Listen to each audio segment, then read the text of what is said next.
Hi everyone, let's talk about my April 2017 TV favorites. That was a mouthful. So I have quite a few actually this month. There's a mix of new shows and new seasons this month, so I'm just gonna jump right into it, starting with my new obsession, which I'm done watching now, but I'm still pretty obsessed with, is My Mad Fat Diary. The show is about a girl called Ray who has just left a psychiatric hospital and is kind of going back in the world. She's 16 and dealing with what teenagers sort of deal with, and she has a new group of friends and dealing with liking boys and stuff like that, while also dealing with her mental health and body image. This show is so good, and I wouldn't have discovered it if it wasn't for Nixon Nax.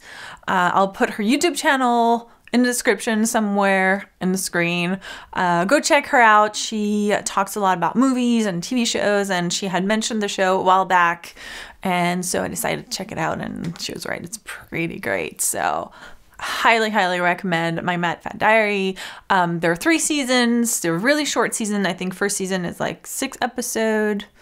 Next season is 8, and then the last one is only 3, which you're going to be so sad there's only 3 episodes in the last season. It's such a good show. Next up is The White Princess, and that's sort of a follow-up to The White Queen, which I was so obsessed with when it premiered. And I actually made a video a while back on Happy Cool talking about how much I love The White Queen. It was actually my first Diary of a TV Addict there.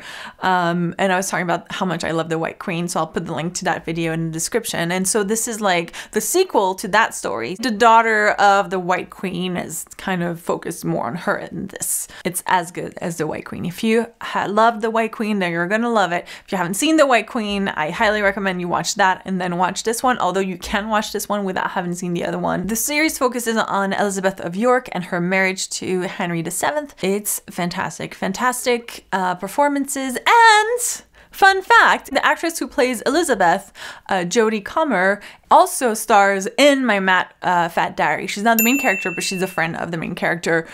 So I was like, it's so weird because she's completely different in both shows. She's great in both. Next, I want to talk about 13 Reasons Why, which I'm sure you've heard of. If you haven't heard of, highly recommend it as well.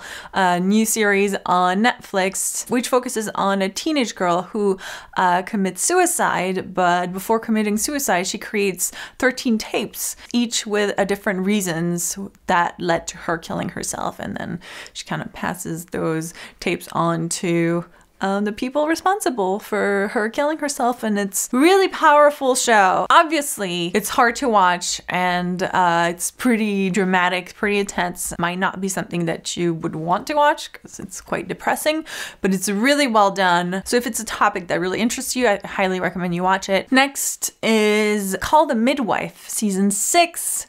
Just finished watching that. Call the Midwife is a show that I think is consistently good every single season. There's never been one season where I thought, it wasn't a really great season. They did just keep having great seasons. Each episode has a great story. I just enjoy watching the show. I've enjoyed watching it since the first season, and I just, every time it ends, I'm like, oh, we have to wait so long for more episodes. It's just so sad. The good news is there will be a Christmas episode, so at least we get a Christmas episode before the next season comes out. And I think it has been renewed for 2 more seasons, so I'm like, yes, at least we'll get 2 more seasons.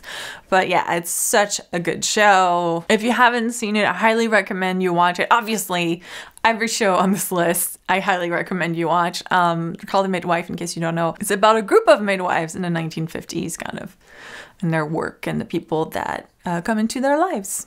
It's beautiful. Next is season 3 of Broadchurch. I love this show so much. And you know, after the first season, this first season was so powerful, you keep wondering, can they continue to make the show compelling to watch? And season 2 was still really good. Obviously not as good as the first season, but I was still wanted to kind of binge watch the show, and it kept me interested. And now we get to season 3. And so season 2 was kind of a follow-up to the first season, kind of resolution of the case from season 1.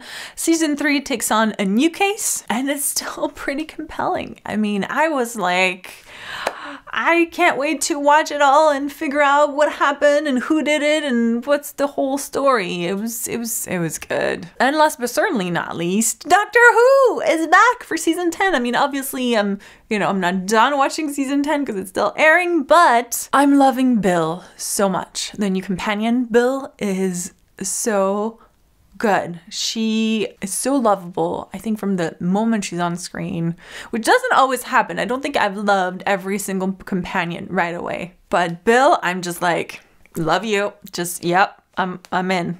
Whatever you need to do, just stay in the show. It's great. So once again, they picked a great companion. This new season so far is looking pretty good. So there you go. Those are all the shows that I really loved in April.